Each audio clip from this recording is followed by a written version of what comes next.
dynamics of inviscid flows.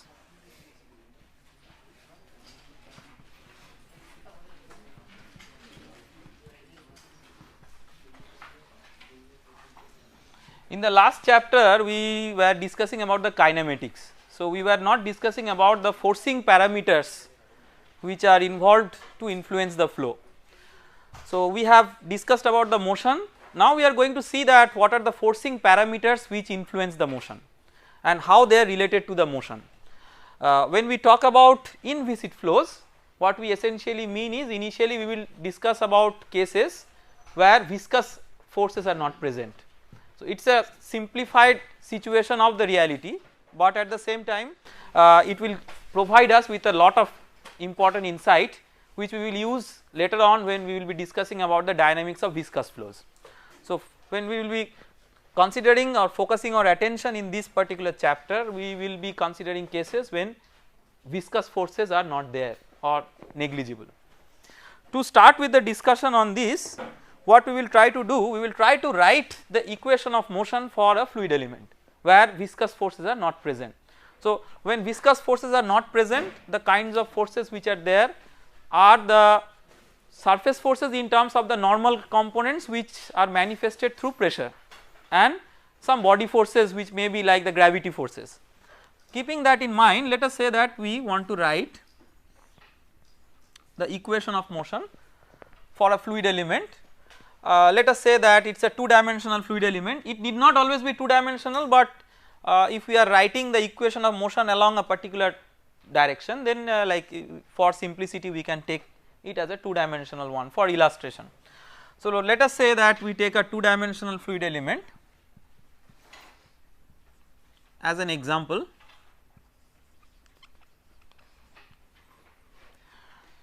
Fundamentally it is always 3-dimensional, so the third dimension you may consider as one or some uniform third dimension. Let us say that these dimensions are delta x and delta y. We will quickly identify what are the forces which are acting on the fluid element only along x. So, we will identify forces along x because we are interested to write the equation of motion along x.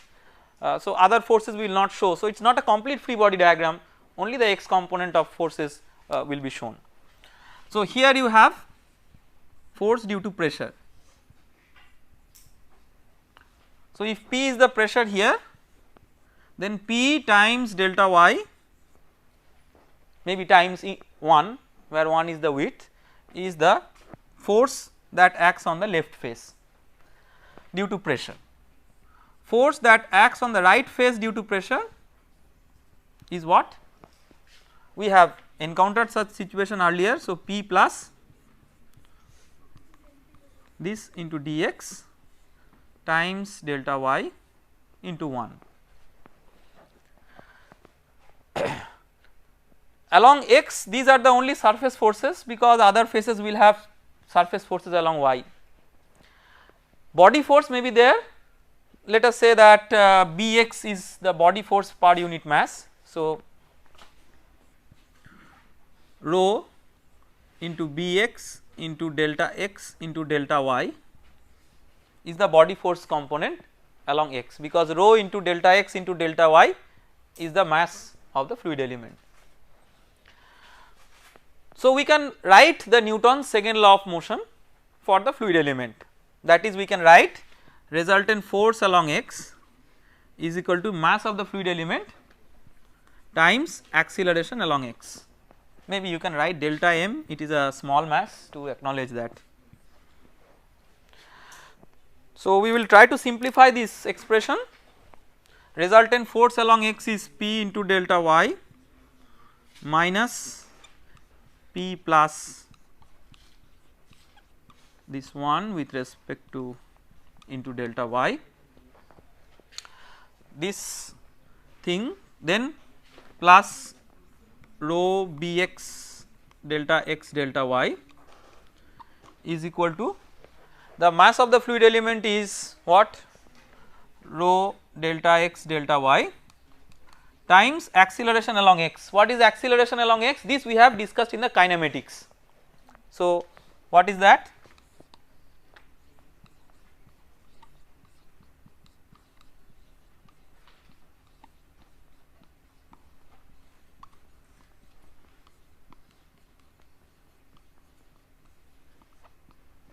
this is the acceleration along x, this we have derived in the kinematics.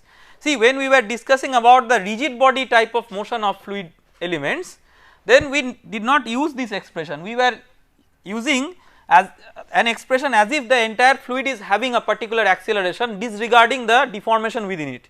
So, now the different gradients of velocity will become important, which was not there or which we kept ourselves abstracted of when we just wrote some acceleration when it was moving like a rigid body. Now, we are more detailing it. So, we are looking into the detailed expression that that reflects that acceleration. So, this is acceleration along x. Now, you can cancel various terms. So, first this term will go away and then like you will have okay, let us just correct it a little bit, it was delta x, right, we did not consider it dx delta x. So, just change this dx to delta x because we took our element as delta x, and then we can cancel delta x into delta y from all the terms because these are small tending to 0, but not actually equal to 0. So, what we are left with? We are left with a simplified expression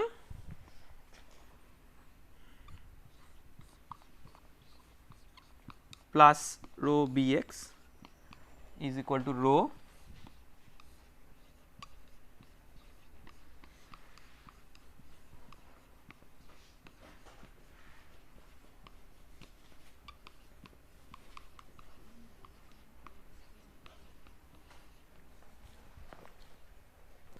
this very simple expression is also known as Euler's equation of motion along x.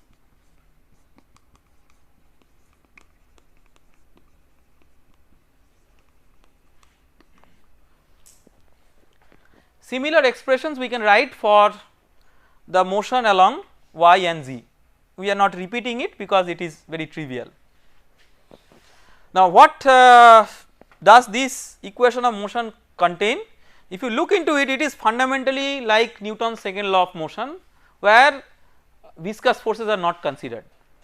So, this right hand side is something like the mass into acceleration, left hand side is the force effect of the force which is acting. So, one force is because of the pressure gradient and another force is because of the body force. So, these two forces are considered. So, it is just a different way of writing Newton's second law of motion for a fluid where viscous effects are not present, and any other force other than this body force of this particular form we are not considering. Let us take an example to illustrate that how we can make use of this.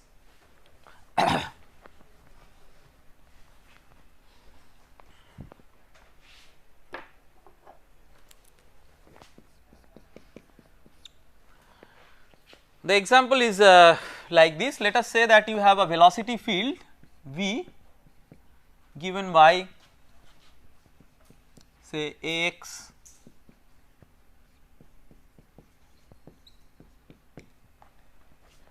I minus ay j, where a is a constant number and a dimension number to adjust the dimensions in the two sides. We are interested to find out what is the difference between pressure at 2 points given by x1 comma y1 and x2 comma y2. It is given that g, that is the acceleration due to gravity, acts along negative z direction.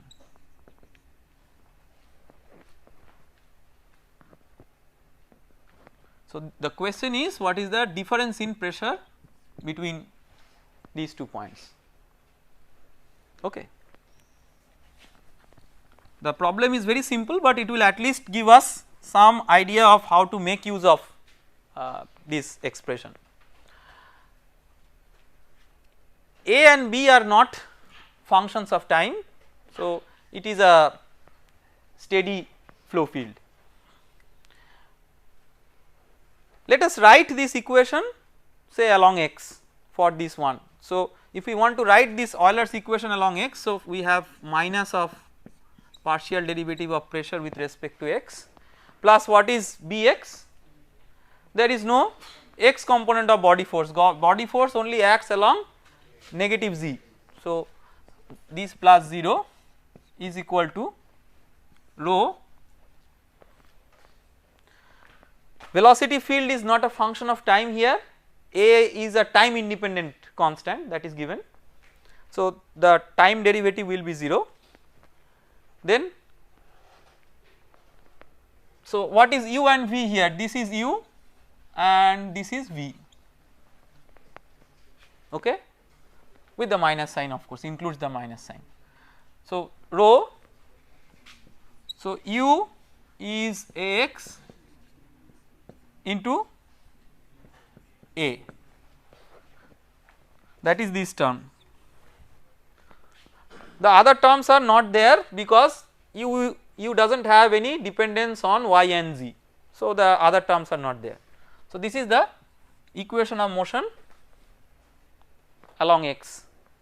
What will be the equation of motion along y? Just it will be similar to this. There is no body force along y, and rho right hand side, what is going to happen, this u is only going to be replaced with v. So, the term that will remain relevant is only v into partial derivative of v with respect to y, okay. So, it is minus ay into minus a. Let us consider the z component. Now, you have a body force along z. So, what is that?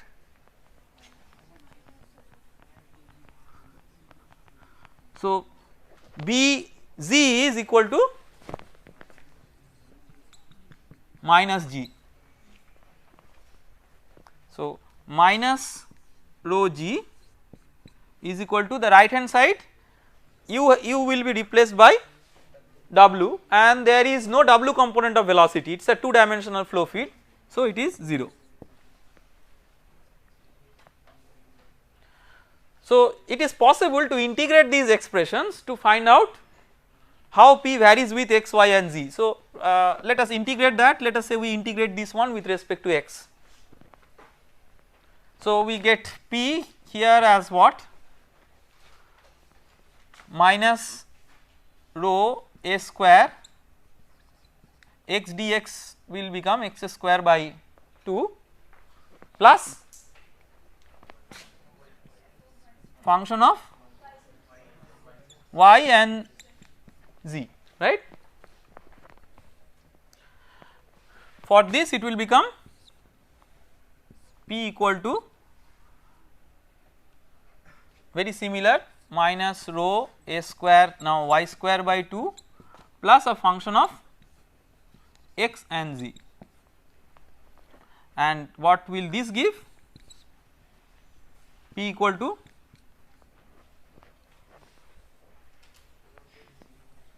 minus rho g z plus a function of x and y. All these three expressions are representing the same pressure field. So, we can compare these to get these three functions. So, let us compare these and get the three functions. If you compare, what functions you get? What is F1? F1 is a function of y and z. So, minus rho a square y square by 2, then minus rho g z, this is F1. F2 function of x and z. So, minus rho a square x square by 2 minus rho g z, and F3 minus rho a square x square by 2 minus rho a square y square by 2. Okay. So, the expression for pressure becomes minus rho a square x square by 2 minus rho a square y square by 2 minus rho g z, right. So, this you can write minus half rho a square x square plus a square y square is u square plus v square. So, that is the square of the resultant velocity. So, let us say capital V square minus rho g z, that means p plus half rho v square plus rho g z equal to 0. Now, when we write this, there is a lack of generality here. What is the lack of generality? When we considered this f1, f2, f3, we did not consider a constant.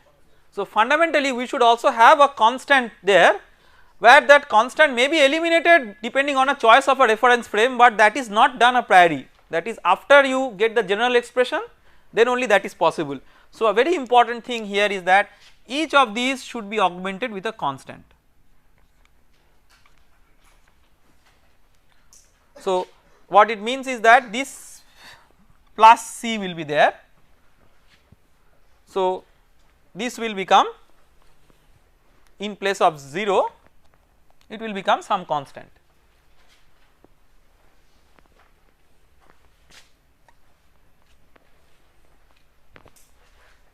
This looks very familiar to you, it is like a Bernoulli's equation. Now, do not get a wrong impression here that the Bernoulli's equation is always valid, and that is why you can write it in this form. There is a speciality of this problem because of which the Bernoulli's equation gets valid between any 2 points 1 and 2. So, this is a point 1 and this is a point 2. Solving the problem is trivial, you can find out p1 minus p2 by substituting the velocities respectively at x1 comma y1 and x2 comma y2. That is a straightforward exercise. Yes. How directly you the direct comparison of the equation is possible because they represent the same pressure. So direct comparison is possible, but after comparing them you just rule out F1, F2, F3. This is by observation. See, I mean when you write, when you say that these two are equal or these three are equal, it should be such that it does not contain any function of x, y or z which falls beyond the functions written here. I mean there are certain things which you can do just by common sense, and this is one of the big things in mathematics which you can do by a little common sense, and that is what is expected when you solve such problems. Now, when you come to this conclusion that it is like a Bernoulli's equation, in fact it is of the same form, and we therefore can apply it between any 2 points 1 and 2. It is not a general conclusion, that we must remember, and we will do it rigorously to show that when it is valid and when it is not valid.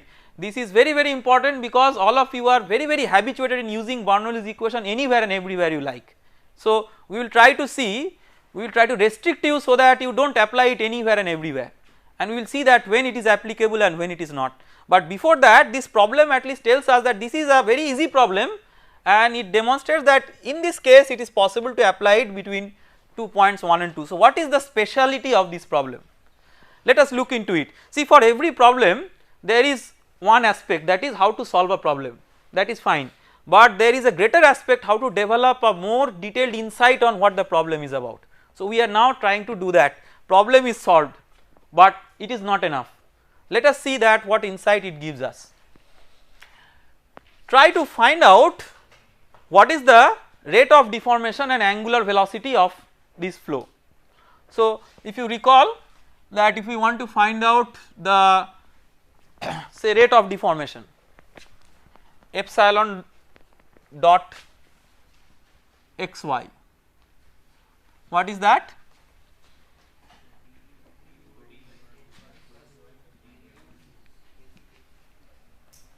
So in this case what is the value of this?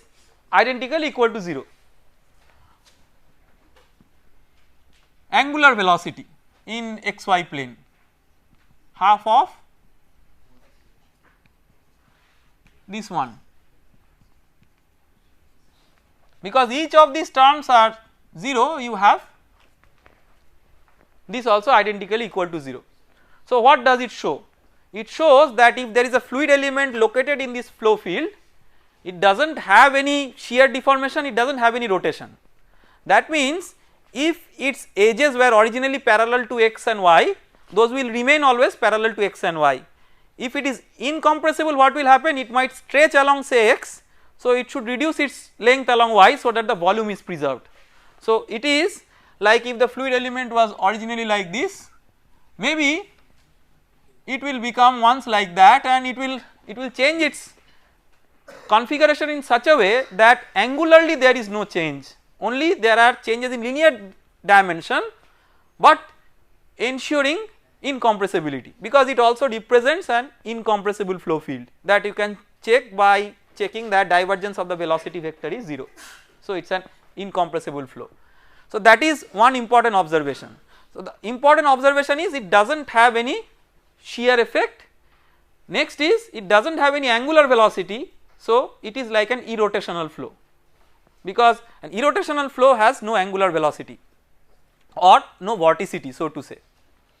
Now let us try to see that what will be the equations of the streamline in this case. So we are interested to find out the equations of the streamline. It will give us even a deeper insight, and we will relate it to one of the movies that we saw in our previous lecture. So if you write the equation of the streamline, it is dx by u is equal to dy by v, right. This is the equation of the streamline.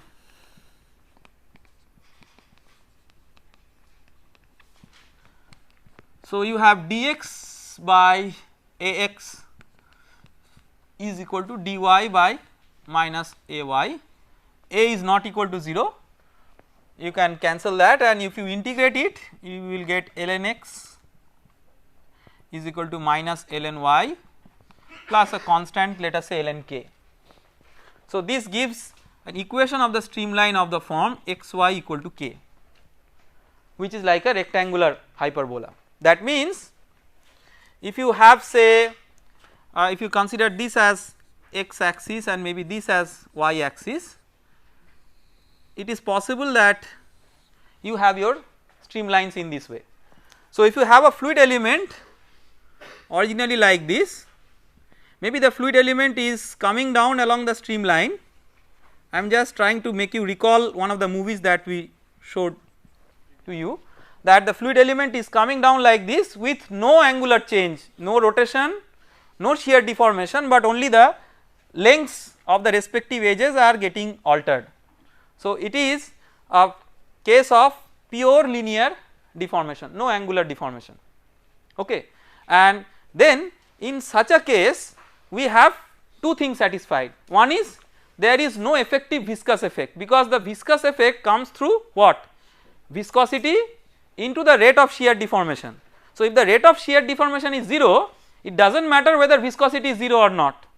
So inviscid effect is not always through viscosity equal to 0, it may be the rate of shear deformation equal to 0, because eventually we are interested about whether the shear stress is 0 or not. So if the shear stress is 0, it does not matter whether it is 0 because of mu equal to 0 or because of rate of shear deformation equal to 0. Here it is 0 because the rate of shear deformation is 0. So it does not have any effect of viscous shear, it does not have any effect of rotationality. So for it is effectively like an inviscid and irrotational flow, and for such a flow we will show later on that you can apply Bernoulli's equation between any 2 points in the flow field disregarding where they are, and we will now go into a more rigorous way of establishing this very important consideration.